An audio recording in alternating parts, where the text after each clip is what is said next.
하나은행 2025년도 실적을 스로풋 관점으로 분석을 해보고 2026년도 매출액을 예측해 보도록 하겠습니다. 수익은 4.6% 감소했는데 영업이익은 19.3% 증가했습니다. 두퐁티 회전율은 0.57 회전이고 PBR은 3.65 상태입니다. 예수부채 대비 대출 비율이 98%로 산출이 됩니다. 구독, 좋아요 부탁드립니다. 제가 금융에 대해서는 문외한입니다만은 한번 좀 금융 분야를 이해해 보려고 시도를 해 봤습니다. 하나은행에 대한 사업 개요 등을 홈페이지 등을 통해서 작성해 봤습니다. 본점이 중구 을지로 6가 66번지 명동 입구에 있는 것으로 알고 있습니다. 2015년 9월 1일 한국외환은행과 하나은행이 통합하여 탄생한 하나은행이라고 소개하고 있고, 은행법에 의한 은행 업무 및 부수 또는 관련 업무를 한다. 관련 법률은 자본시장과 금융투자업에 관한 법률에 의해서 신탁 업무 및 부수 또는 관련 업무도 영위하고 있다. 뭐 이렇게 되어 있습니다. 또 퇴직연금 사업자 업무 등도 겸염하고 있다고 얘기하고 있습니다. 은행 재무 건전성 지표는 BIS 비율 17.62%로 소개하고 있고, 유동성 커버리지 비율은 105.51%, 대손 충당금 적립률 136.33%, 연체율 0.32% 등을 소개하고 있는데 솔직히 이 용어들은 저로서는 아주 생소한 겁니다만은 어쨌든 스로풋 관점에서 도전을 해 봅니다. 지금 그 함영주 그 외환은행장의 이 인사말이고, 대표적으로 그 모델을 이게 누군지 저는 잘 모르겠어요. 젊은 사람들 뭐 하나 파이낸셜 그룹이라고, 여기 하나 FN이면은 파이낸스의 뭐 약자겠죠. 네. 주가부터 말씀드리는 거로 순서를 바꿨습니다. 주가가 11만 4,500원으로 1년 전보다 5만 4,400원이 상승했습니다. PBR은 3.65 상태고요. 그 다음에 하나금융이 100% 지분을 가지고 있는데, 하나금융 지주가 하나금융 지주에 대한 외국인 지분율은 67.63%로 시중은행은 우리나라 은행이 아니다. 시중은행이 다 외국 자본한테 먹혀 있다. 이렇게 봐도 틀리진 않을 것 같습니다. 네이버 통계에 나온 거는 JP 모건, 모건 스탠리, 골드만삭스 이렇게 나와 있습니다. 참고적으로 주식에 대해서는 잘 모르지만은 제가 임팩트 1과 임팩트 2라고 실적 위주로 실적이라는 어떤 지수를 만들어 본 거를 그동안에 활용을 안 했었는데, 스루풋이라는 개념으로 그 개념을 계속 가니까 여기에 이 재고 회전율이나 T 회전율을 곱해서 나오는 수치, 이거하고 장부 가격하고 나눠보기로 했습니다. 이것이 좀 가장 타당한 것 같은데, 1년 전보다 그 수치가 내려갔기 때문에 주가가 조금 내려가야 되는 거 아닌가 하는 생각을 조심스럽게, 이것은 사실 뭐 지적 게임이라고 할 수 있겠죠. 이런 것까지 이제 생각을 해보게 됐다는 것도 좀 말씀을 드립니다. 스루풋 회계로 분석한 결과입니다. 수익이 매출이라는 표현을 안 쓰고 있죠. 서비스업은 19조 1729억 원, 전년보다 4.6% 감소했는데, 순수 변동비라고 제가 뒤에 소개하는 게 있습니다. 주로 이자 비용이 되겠습니다. 16.1%가 감소했습니다. 그 갭이 마이너스 11.5%이기 때문에 예금 이자율 하락 및 대출 이자율 상승으로 1차 추론을 해볼 수 있을 것 같습니다.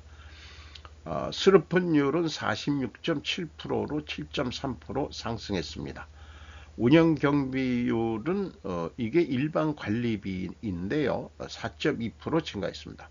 그 결과 TOE 생산성은 2.70으로서 0.2포인트가 상승했는데 제조업은 2를 넘기가 어렵죠. 특수한 접종만 2가 나올 수 있는데 이것은 한마디로 어떻게 생각하면 논하는 장사다. 이렇게 얘기할 수 있을 것 같습니다. 스루프 영업이익은 5조 6,330억 원, 원가 회계 영업비하고 결론은 동일하게 나오게 되겠습니다. 은행의 손익계산서를 보면은 좌측에 나와 있는 것처럼 일반인이 보기에는 이게 뭔지 이해하는데 좀 한참 시간을 걸렸습니다.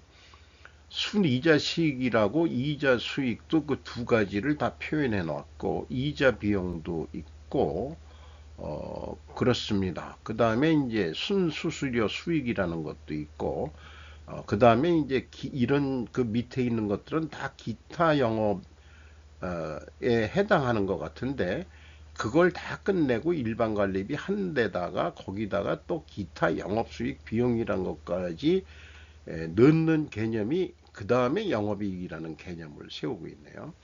이것을 한참 곰곰이 생각해 가지고 기존의 스루프에서 그 하는 또 제조업 기준으로 생각을 해봤습니다. 손익계산서 그래서 재구성을 했는데 이자 및 수수료 수익 좀 이렇게 정했고 그 다음에 이자 및 수수료 비용 요거 두 가지를 합쳐서 표현을 했습니다. 그 내역은 밑에 있는 거고요. 그 다음에 이제 기타 그게 본업에서의 수익 요거까지 넣어서 스루프에서는 요 5,633억 원을 요 위에 이자 및 수수료 수익에 더해 가지고 스루프 손익에 표현을 했습니다. 또 제조업에서 쓰는 용어 매출총이익 가져와 가지고 표현을 했고 일반 관리비 해 가지고 그것을 뺀 게 영업이익이다. 이렇게 개념 차이를 냈습니다. 나머지가 이제 일반 제조업에서 얘기하는 기타 영업 손익과 영업외 손익 이렇게 두 가지를 해서 제조업 순서에 맞춰 가지고 표현을 해 봤습니다. 그래서 은행 개념 이익은 4조 9천억 원대인데 스루프 영업 제가 그 설정한 것은 5조 6천억 원이다. 그 차이가 아까 그 앞에 표현되어 있는 기타 영업 손익 이것이 이 스루프에 더 들어간다. 은행은 기타 영업의 비용까지도 집어넣어 가지고 영업이익을 내고 있습니다.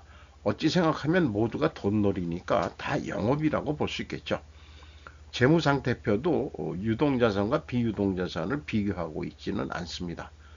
참고적으로 은행의 수익원이 과연 어떻게 되느냐 이거가 이제 핵심 과제인데 예대 마진 가지고 사는 게 은행 아니냐 대출 마진 가지고 그 대출 채권이 378조 9천억 원대입니다. 요게 8.1%가 증가했어요. 그리고 예수부채 우리 그 일반 은행 이용자들의 그 은행 예금이죠.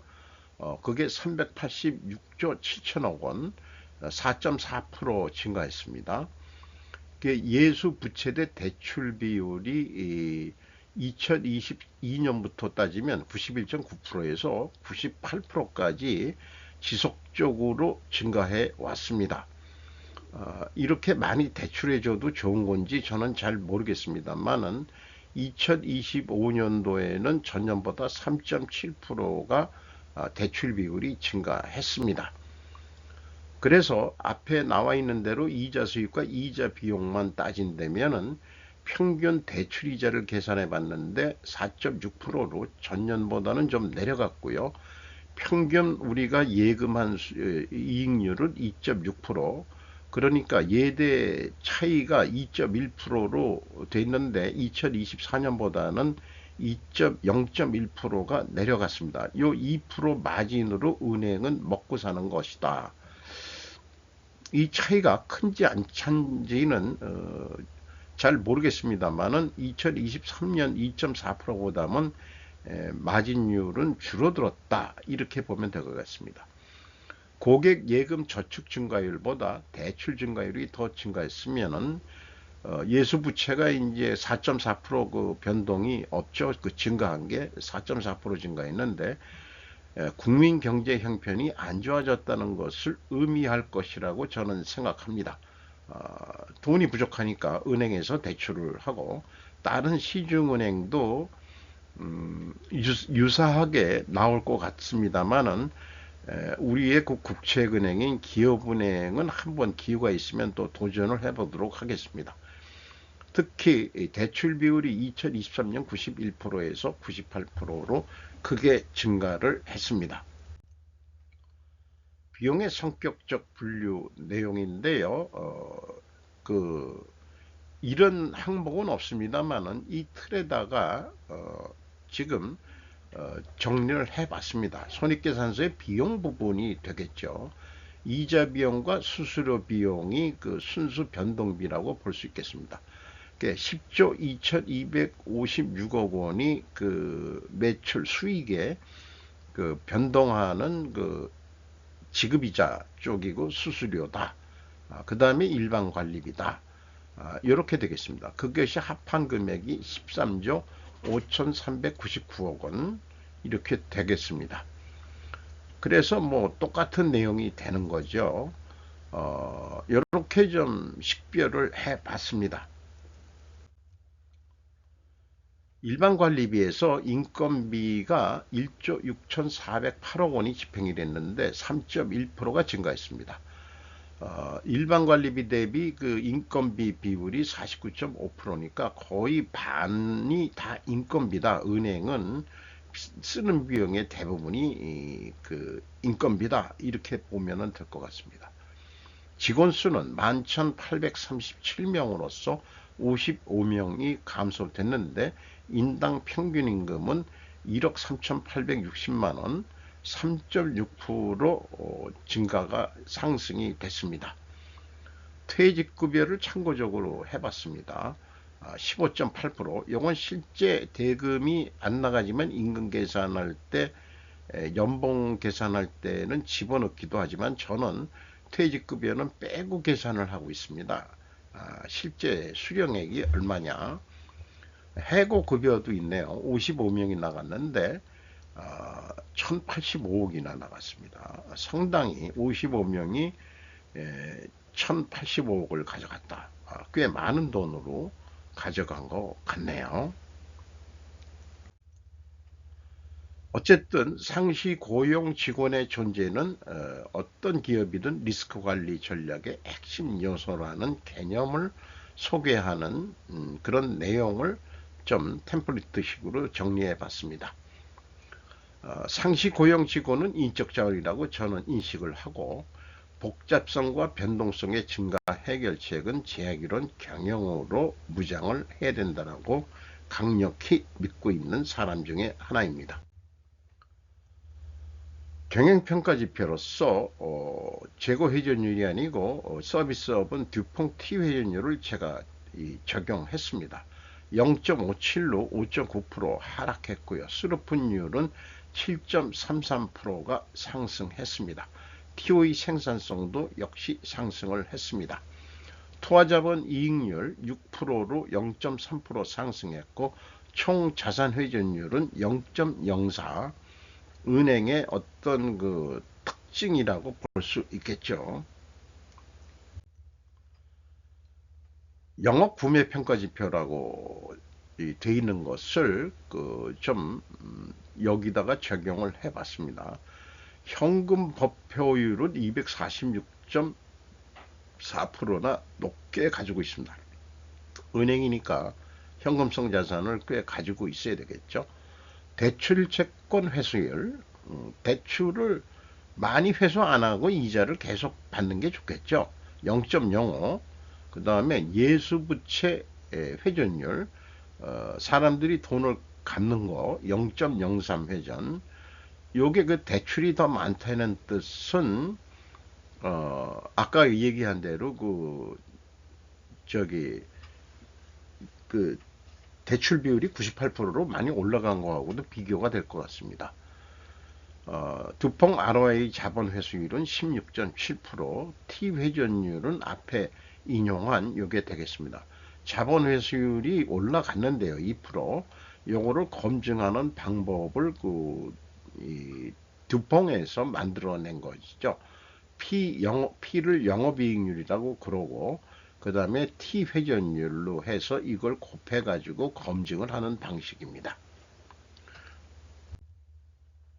잉여 현금, 현금 흐름 재무지표로서 당기 순이익은 3조 5천억 원대입니다만은 비현금 조정액 등을 다 포함하고 이자 지급한 것도 돈을 벌어서 나간 거니까 그것도 다시 더해주면은 종합적으로 EAT 세후현금 순이익은 8조 1,306억 원을 벌었습니다. 두 번째 EMS 전체 사업 활동을 통해서 유출된 돈이 2조 3천억 원대가 유출이 됐습니다. 최종 4조 3,390억 원을 현찰로 벌었다고 인식을 하게 됩니다. 잉여 현금 흐름으로서 은행도 빚을 지는 데가 있는 모양이죠. 차입금, 사채 이런 거 이자 등을 신종 자본증권 배 이런 거는 여기엔 빠지는 거지만은 64.4%로 상승을 했습니다. 그 다음에 주주한테 1조 8천억 원이 집행이 됐는데 그 내역은 여기에 자본 변동표에서 확인할 수 있습니다. 그러니까 잉여 현금 흐름은 주주들한테 돌아간 돈이다 이렇게 보면 되겠습니다. 2.2%였는데 1.9%로 내려갔습니다. 그 다음에 납입자본 성장률 2.9배로 조금 상승했고요.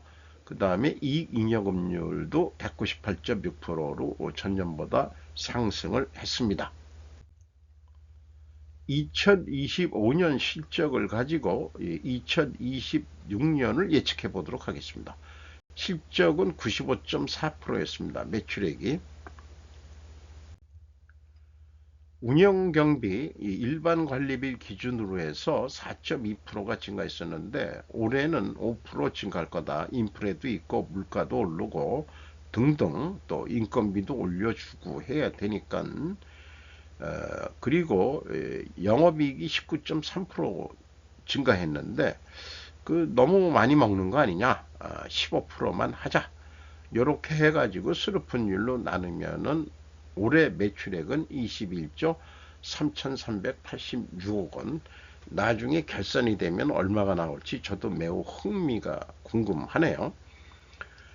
또한 아까 매출 재료비라고 했지만 TVC라고 순수 변동 매출로 이자 나가는 거를 그 성격으로 봐가지고 여기가 전년보다 11.3% 증가하니까 매출 재료비 재료비는 순수 변동비 주로 이자 비용하고 수수료니까 거기에다가 11.3% 더해가지고 1 더하기 11.3% 더해서 순수 변동 비율로 나누면은 똑같은 금액으로 예측을 해낼 수 있겠습니다.